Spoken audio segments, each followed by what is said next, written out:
Black bitch. My husband said I was too cheap to be his wife. What he didn't know was that I had been keeping a secret. There are words people say in anger that fade before the night is over. Then there are words that stay with you long after the person who spoke them has forgotten. My husband once looked me in the eyes and said, "You're too cheap to be my wife." What hurt wasn't that he thought I was cheap. It was realizing that after 7 years of marriage, he had mistaken my values for my worth. And what he didn't know was that 3 days before he said those words, I had inherited $50 million, not because I hid it from him to play games, not because I wanted revenge. The truth is much more complicated than that.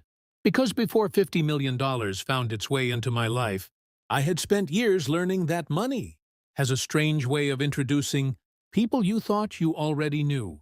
My name is Amelia Brooks, and this story didn't begin with wealth. It began with love.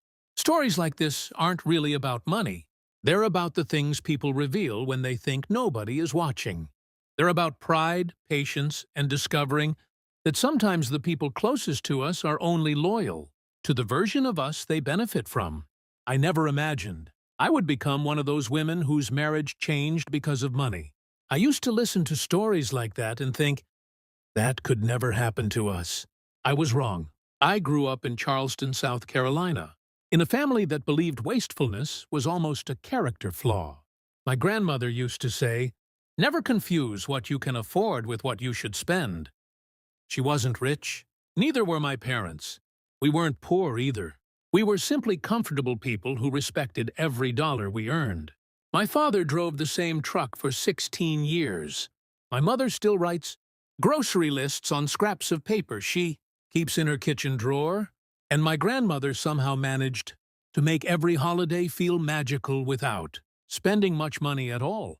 That's where I learned that being careful wasn't the same thing as being stingy. When I was 12 years old, my grandmother gave me a mason jar filled with quarters and wrote 2 words across the lid: future peace. I asked her why she didn't write future money. She smiled and said, "Because money isn't the blessing, sweetheart. Peace is." That lesson stayed with me for the rest of my life. When I met my husband, Daniel Harper, he loved that about me, or at least I thought he did. Daniel was charming in the way people in movies are charming. He knew exactly what to say and exactly when to say it. He had an easy smile that made people feel important. He remembered birthdays, complimented strangers, and could somehow make an ordinary dinner feel like an event. When we met at a charity fundraiser in Atlanta, I was 29 and working as a financial analyst. He owned a growing marketing company and had more confidence than anyone I'd ever met. "You know," he said during our first conversation, "you're different from everyone else here." "How?" I asked. "You don't seem impressed by anything." I laughed. "Maybe I'm difficult to impress. Or maybe," he smiled, "you know what's actually important." I should have remembered those words years later. Our relationship felt effortless in the beginning. Daniel loved introducing me to new experiences, weekend trips, fancy restaurants, Broadway shows when we visited New York. And I loved introducing him to simpler joys, Sunday breakfasts cooked together, walking through farmers' markets, movie nights at home wrapped in old blankets neither of us wanted to replace. We balanced each other beautifully. At least that's what I believed. When we got married, we made promises that felt sacred. We promised honesty. We promised kindness. And we promised that we would never allow money to become more important than our marriage. Looking back now, I realize promises aren't really tested when life is easy. They're tested when people change. 7 years passed quickly. Daniel's business continued growing. He became increasingly successful and increasingly ambitious. Success changed him slowly enough that I barely noticed it happening. At first, it was harmless things. He became interested in luxury watches, then luxury cars, then private country clubs, then exclusive social circles where conversations revolved around investments, properties, and status. None of that bothered me. People are allowed to enjoy the things they've worked hard to earn. What began bothering me was something else entirely. Daniel slowly stopped appreciating simplicity. He began apologizing for our home whenever wealthier friends visited. "We should probably renovate the kitchen," he'd say casually. "It's perfectly fine," I'd reply. "Perfectly fine isn't exactly inspiring, Amelia." Little comments became regular conversations. "You still shop during sales?" "Of course. You know we don't have to anymore." "I know. So why do you?" "Because I enjoy saving money." He would laugh like I'd told him an amusing joke. "You're adorable sometimes." Sometimes. The word stayed with me longer than it should have. I wasn't trying to save money because we needed it. I simply believed wasting money because you could afford to waste it was foolish. My habits never changed simply because our circumstances did. I still compared prices before making purchases. I still repaired things before replacing them. I still donated clothes that no longer fit instead of throwing them away. And somewhere along the way, Daniel stopped viewing those habits as admirable. He began viewing them as embarrassing. "You realize people notice these things?" he asked one evening after I declined purchasing a $700 centerpiece for a dinner party. "Notice what?" "That you're cheap." I smiled slightly. "Or perhaps they notice I'm practical." No successful person wants to look practical. That sentence bothered me more than I admitted at the time. No successful person wants to look practical. Success had become something entirely different in his mind.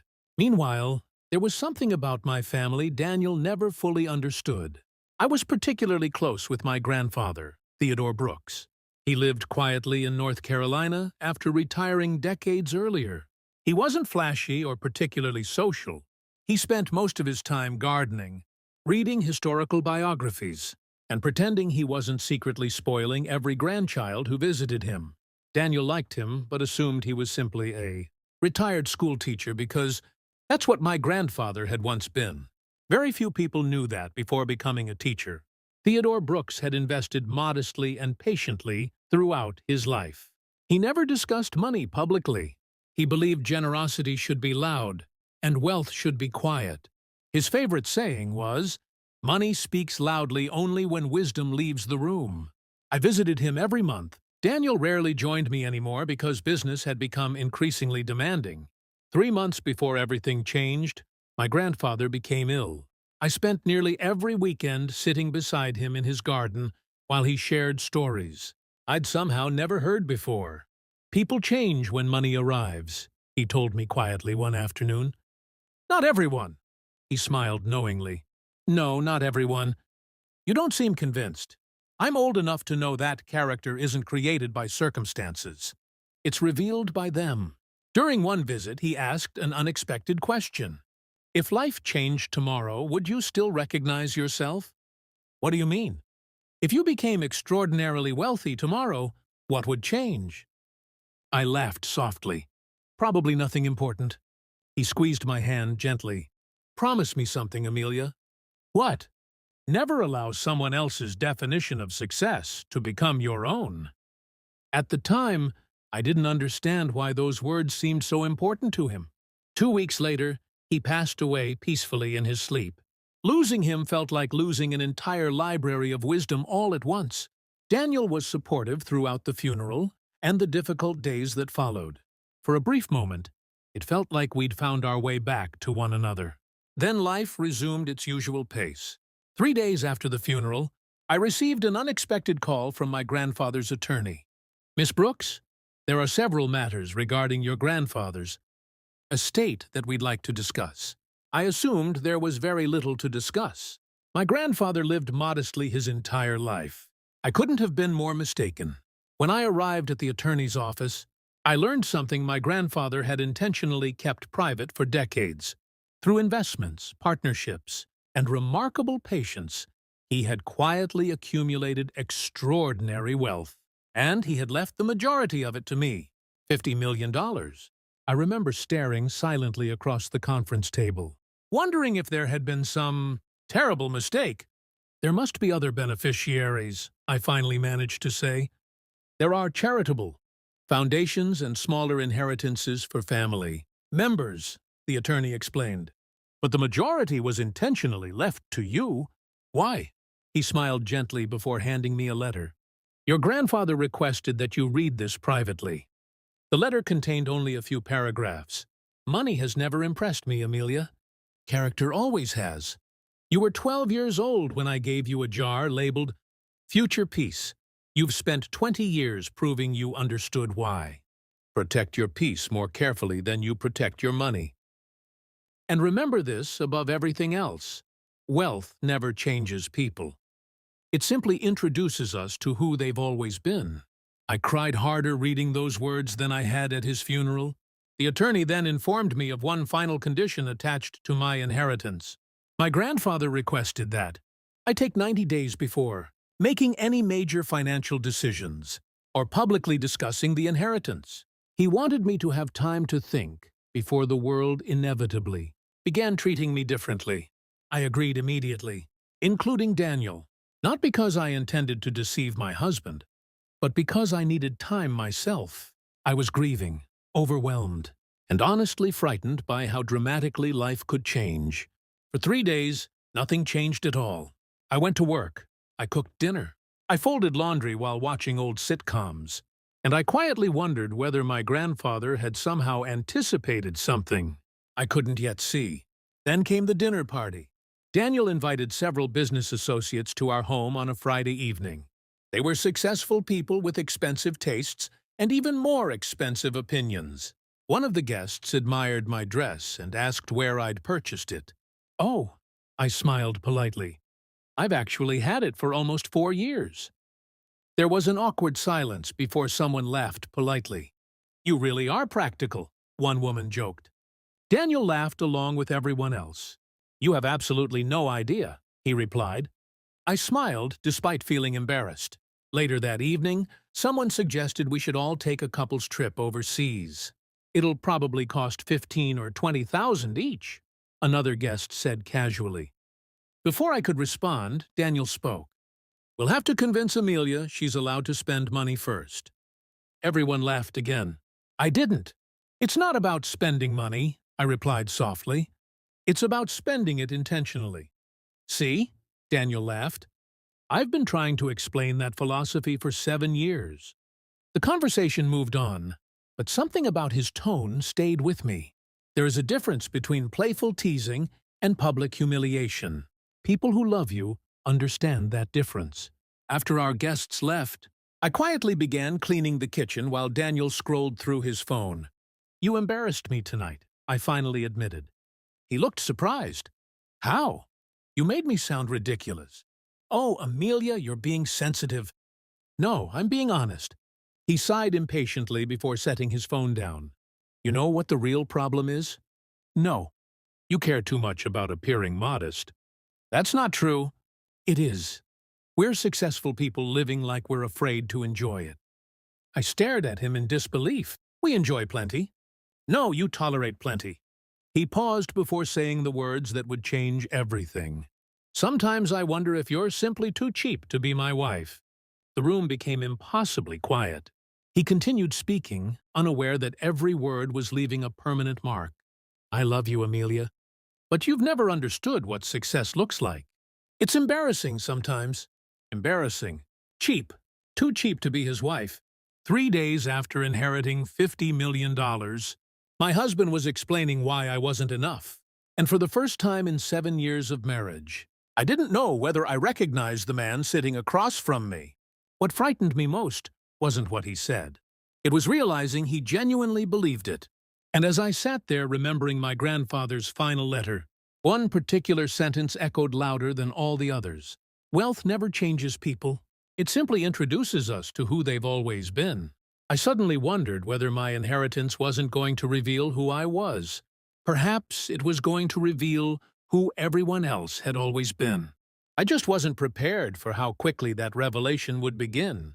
There is something unsettling about hearing the truth when it finally arrives. Not because it's difficult to understand, but because somewhere deep inside, you've known it all along.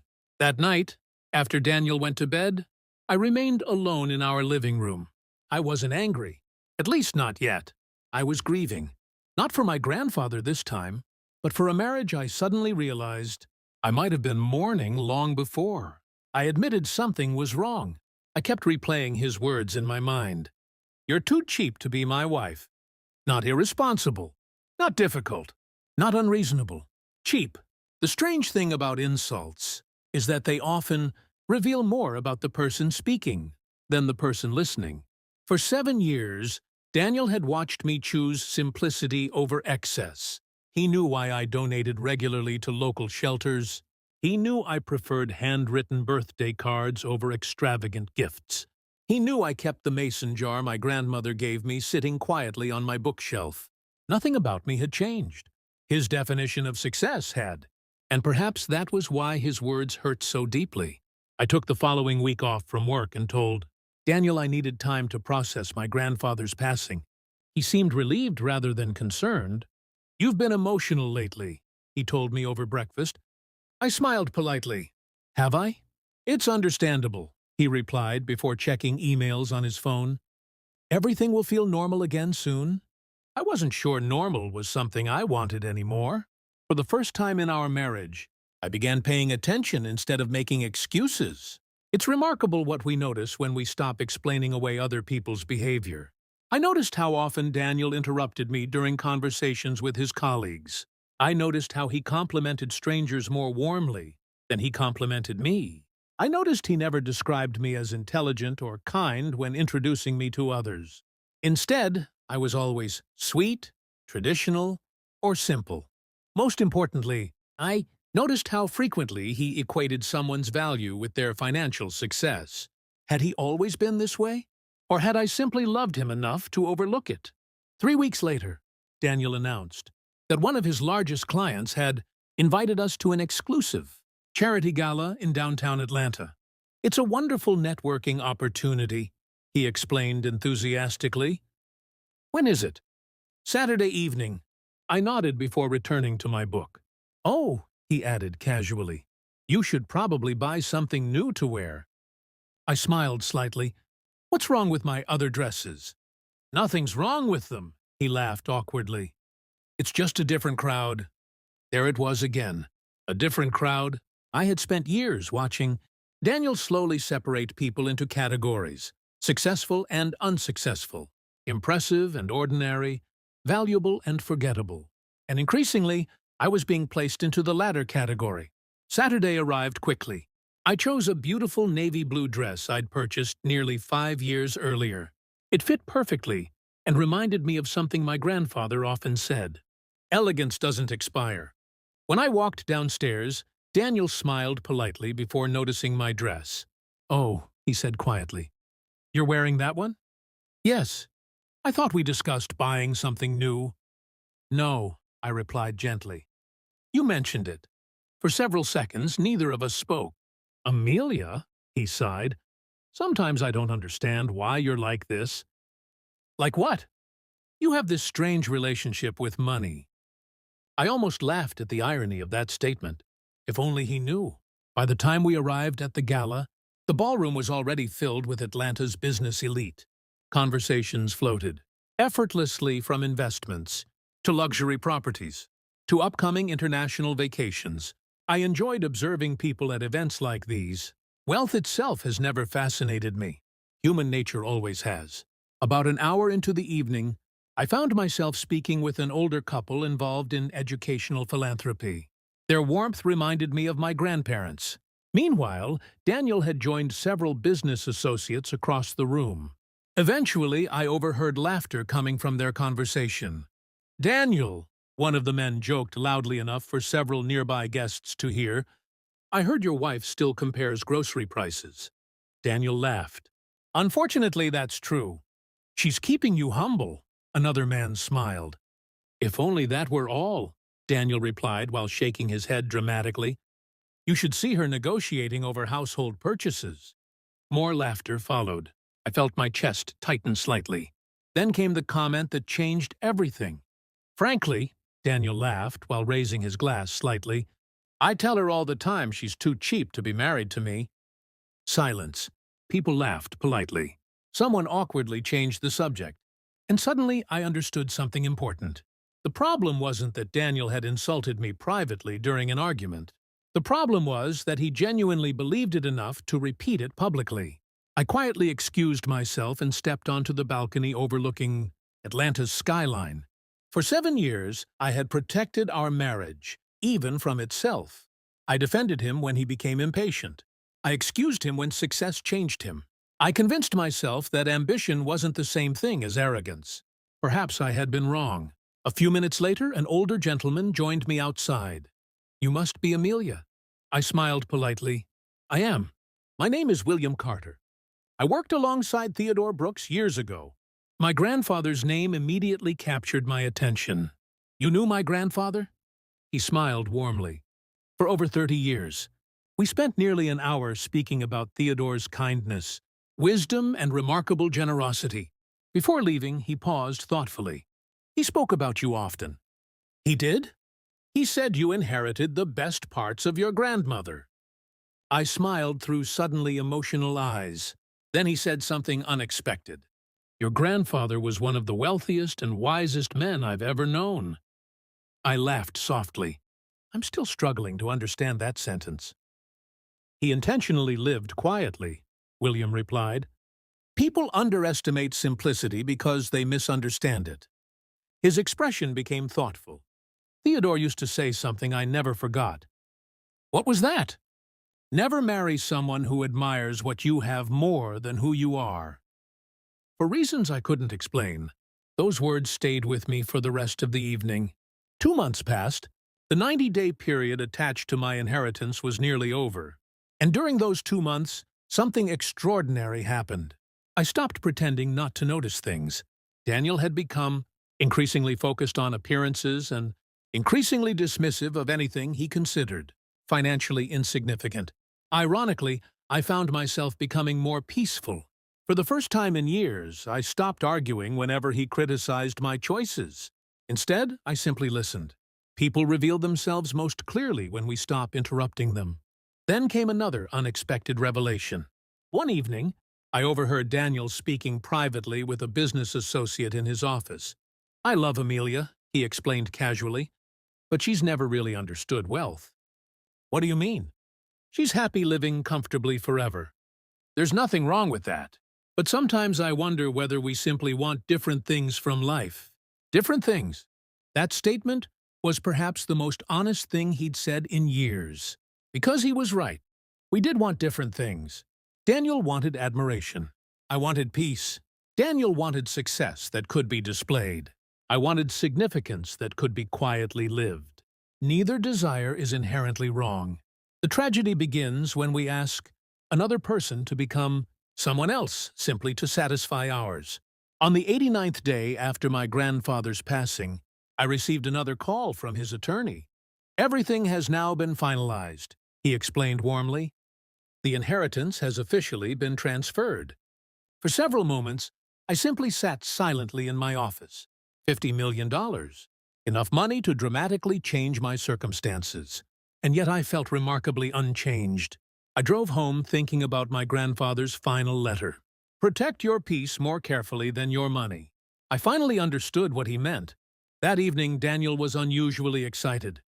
"You'll never believe it," he smiled while pouring himself a glass of wine. "I've been offered an opportunity to become a partner in a new investment project." "Congratulations.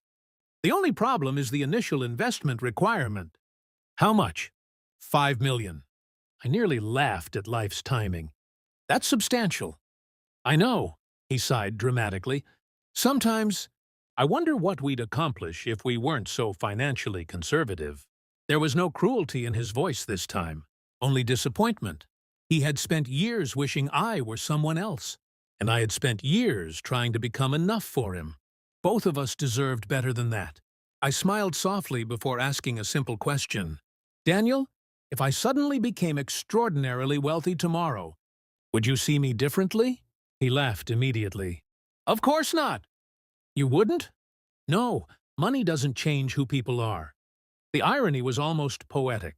3 days later, I invited him to dinner. At our favorite restaurant, the same place where he'd first told me I was different from everyone else. He smiled when we sat down. "This is nice," he admitted. "We should do this more often." "I agree." After ordering dinner, I quietly handed him an envelope. What's this? Something I should have told you sooner. He opened it casually before confusion slowly transformed into stunned silence. Inside were documents confirming my inheritance. He read the first page twice before looking back at me.